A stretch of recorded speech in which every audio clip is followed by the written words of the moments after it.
If daily life has been feeling harder than it should, there's probably a reason, and there's a direction forward. Are you ready to get back to what you love after knee replacement? The Total Knee Success Podcast is your trusted guide with practical tips, evidence-based strategies, and no fluff. It's not personal medical advice, just solid education to help you manage pain, regain mobility, and get back to living the life you love. Let's dive in. Welcome back to the Total Knee Success Podcast. I'm Michelle, and today we're talking about knee arthritis. If you're living with knee arthritis, this pattern may feel familiar. The knee hurts most days. There's aching, stiffness, swelling that comes and goes, soreness that never fully settles. Some days are manageable, others are not. Weather shifts can change how your knee feels. Long car rides are uncomfortable and often increase stiffness. And some nights, there's no position that brings relief. Pain is real, and pain is often what sends people looking for answers. It is worth pausing on one question. If knee pain were the only problem, would daily life really feel this hard? By the end of this episode, you'll be able to name why daily activities take more out of you, why fatigue shows up even on lighter days, and what this change actually means for where you go next. This episode is part of a short sequence. Today in episode 38, we're naming what daily life with knee arthritis often feels like beyond pain, the effort, the fatigue, and the loss of ease that show up long before many people understand why. Next week, episode 39 will focus on one of the main drivers of these changes, quadriceps weakness. Episode 40 will build from there and explain how neuromuscular electrical stimulation can play a role when traditional strengthening is not enough. Together, these episodes are meant to give you clarity, not overwhelm. Pain alone does not explain why so many people feel unsteady, worn out, or hesitant, even on days when pain is manageable. People often describe feeling less steady, more tired by the end of the day, or surprised by how much effort simple tasks require. That experience is common, and it deserves an explanation. If your knee symptoms are worsening, changing suddenly, or interfering with safety, remember that this is educational information, and any questions or concerns that you have about your knee should be discussed directly with your healthcare provider. Knee arthritis does more than create pain. It changes how movement happens. It changes how weight is accepted through the leg, and it changes how much energy everyday tasks require. For many people, these changes become more limiting than the pain itself. One of the earliest and most important changes is a shift in trust. At some point, the knee no longer feels reliable, not because it always gives out, but because its response feels uncertain. You may wonder how it will tolerate load, how it will feel later, or whether a deeper bend or longer walk will lead to a flare. So movement changes. You use your arms more when you stand. You favor the other leg without meaning to. You hesitate before shifting your weight onto it. You do not have to have severe pain to make these adjustments. They grow out of uncertainty, and they're kind of under the radar, especially in the beginning. When trust in the knee changes, people stop loading it in the same way. Loading the knee is what allows everyday movement to feel smooth and efficient. Standing up, sitting down, walking, climbing stairs, stepping off a curb, carrying groceries, all of these depend on confident load acceptance. When the knee feels unpredictable, people begin unloading it. Weight shifts away, steps shorten, depth of movement decreases. And that response makes sense. It's protective. And it also has a cost. Unloading the knee does not make movement easier, it makes movement more expensive. Other joints and muscles take on extra work. Movements lose efficiency. Tasks that once flowed together start to feel deliberate. One piece of this that often goes unnoticed is asymmetry. When one knee feels less reliable, the body naturally shifts more work to the other side. Weight is accepted unevenly.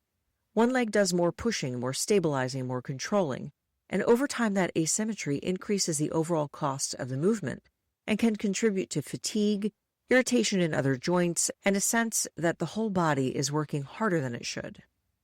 This is often where questions come up. People say, I didn't really do that much today, so why am I so exhausted? What they often mean is that they did not exercise or intentionally push themselves. What gets overlooked is that they spent the entire day adjusting how they moved, shifting weight, guarding the knee, choosing how to stand, walk, and sit. Those small, repeated compensations turn ordinary movement into ongoing work, and that work adds up. As movement becomes more guarded and asymmetrical, another system is affected almost automatically, and that's your balance. Balance here is not just about standing still, it's about dynamic balance. How well your body responds while you're moving, uneven ground, a misstep, a quick turn, a crowded space, these all require fast, automatic adjustments. When the knee feels unreliable, those adjustments become slower and more deliberate. People widen their stance, slow their pace, and move with more caution. This may not look or seem dramatic from the outside, but internally it feels different. Movements that used to feel automatic, now they actually require attention. The brain stays engaged when it used to step back. That constant engagement adds to fatigue. This combination of altered loading, increased attention, and reduced trust often becomes more noticeable during one everyday task, and that's navigating stairs. Stairs require strength, timing, load acceptance, and trust all at the same time. Many people with knee arthritis can still manage stairs, but it no longer feels natural to them. You hold the railing, you place your foot carefully, you avoid carrying things, you think through each step. Even when stairs are completed safely, they can take a lot more out of you. Uneven surfaces create a similar response. Grass, gravel, sloped sidewalks, and parking lots demand quick adjustments. When confidence in the knee drops, effort increases. Over time, behavior begins to change. As movement becomes more effortful, choices begin to narrow. People choose familiar routes. They avoid places where seating is unpredictable. They limit time on their feet. They stop doing activities, not because they're incapable, but because the cost just feels too high. And this is often when confidence starts to shift. Does any of this sound familiar? You may still be able to do most things, but you no longer feel solid doing them. You may function, but it does not feel dependable. That internal shift, it can be unsettling. And many people worry that they're becoming fearful or fragile, or that this is simply what aging looks like. What's actually happening is far more specific and far more explainable. Knee arthritis affects how information moves between the knee, the muscles, and the nervous system. Pain, joint irritation, and swelling, that can interfere with muscle activation and load tolerance. The result is movement that requires more conscious control and more effort, and that effort accumulates over the course of the day. Research in knee osteoarthritis consistently shows that symptoms, function, and quality of life are influenced by more than joint structure alone. Changes in muscle strength, movement symmetry, and neuromuscular control all influence how people walk, stand, and tolerate daily activities. When quadriceps activation is reduced on one side, people often adopt asymmetrical movement patterns that increase effort and reduce efficiency. Longitudinal and biomechanical studies show that people with knee osteoarthritis commonly offload the involved knee during walking, standing up, and stair negotiation. And while this can reduce discomfort in the short term, it increases overall energy expenditure and shifts demand to the other joints and muscles. Before we talk about how beliefs and confidence play a role, it helps to see what actually changes in the body when a knee feels unstable. A well-known study led by Schmitt, published in the Journal of Orthopedic and Sports Physical Therapy in 2015, looked specifically at people with knee osteoarthritis who reported knee instability. And even though the study is a little bit older, it remains highly relevant because it used detailed gait analyses to show how instability changes the way the hip, knee, and ankle share the work of walking. People who reported instability did not just walk more cautiously, they showed measurable changes in knee motion, reduced overall limb support, and altered contributions from the hip and ankle during weight bearing. Importantly, knee instability was strongly associated with greater pain and difficulty during walking, even after accounting for arthritis, severity, and strength. Over time, these compensations are associated with reduced function and increased fatigue. I've had people tell me they did not fully realize how much they were leaning or shifting until they saw themselves on a doorbell or security camera walking in or out of the house. More than once, someone has said they were shocked by how far to one side they were leaning without ever really feeling it in the moment. They had no idea. This is where understanding what is happening starts to change things. Physical therapists focus on helping people understand exercise, movement, and common misconceptions about joint damage because beliefs directly shape movement. When movement is viewed as unsafe, people protect and avoid. When movement is understood as something that can be trained and supported, efficiency improves and daily tasks cost less energy. How you understand your knee changes how you use it. A 2024 systematic review and meta-analysis led by Hart in the Journal of Orthopedic and Sports Physical Therapy pulled together research across knee conditions and found that in knee osteoarthritis, fear of movement tends to be higher than in people without knee conditions. And the authors also highlighted that these activity-related psychological factors do not always line up neatly with objective strength or performance tests. That gap helps explain why someone can be told their knee is not that bad on imaging or basic testing and still feel like walking stairs and daily tasks take a surprising amount of work. How you move and how you think about movement both shape what your day feels like, and both are legitimate targets in good rehabilitation. And I want to encourage you because you can improve these with good rehabilitation. And this is why imaging and symptom severity do not always match lived experience.